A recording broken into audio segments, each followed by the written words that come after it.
Le Gabon maintient son rythme et son confinement partiel. Une situation qui semble de plus en plus invivable pour de nombreux Gabonais, mais qui, qu'on le veuille ou pas, reste la seule stratégie jusqu'à maintenant qui présente des signes encourageants, même si le constat n'est pas perceptible par tous.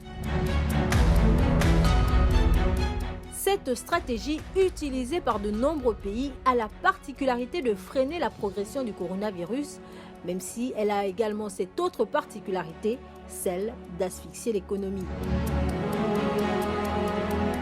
Si, dans les ruelles de Libreville, la capitale, d'aucuns s'interrogent sur la date du déconfinement en s'inspirant des pays tels que la France qui a entamé son déconfinement, il serait avant tout judicieux de se poser la question de savoir ce que représentent pour chacun de nous les instructions de l'Organisation mondiale de la santé reprises par le gouvernement pour ce qui est des gestes barrières.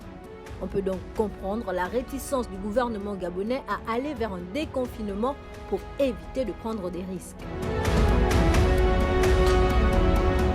En effet, le port de la bavette constitue encore un véritable casse-tête pour certains. Les domiciles sont transformés en débits de boissons et stratégiquement ouverts au quotidien. On observe aussi un relâchement des mesures de sécurité et d'hygiène dans les commerces et les transports. L'organisation de fêtes en famille et les regroupements de plus de 10 personnes sont légion. Après 18h, l'heure du début du couvre-feu, de nombreuses personnes traînent encore dans les rues et la majorité n'a aucune excuse.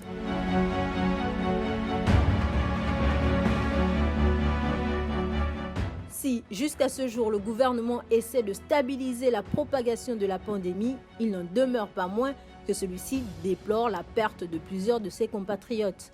Le gouvernement ne veut sans doute pas prendre le risque d'en perdre davantage au regard de l'indiscipline observée. Le continent est donc partagé entre déconfinement et renforcement des mesures de restriction pour éviter que la crise ne prenne une proportion plus inquiétante encore que maintenant. Dans ce sens, le Gabon poursuit sa stratégie pour réussir son pari de bouter ce virus hors du pays.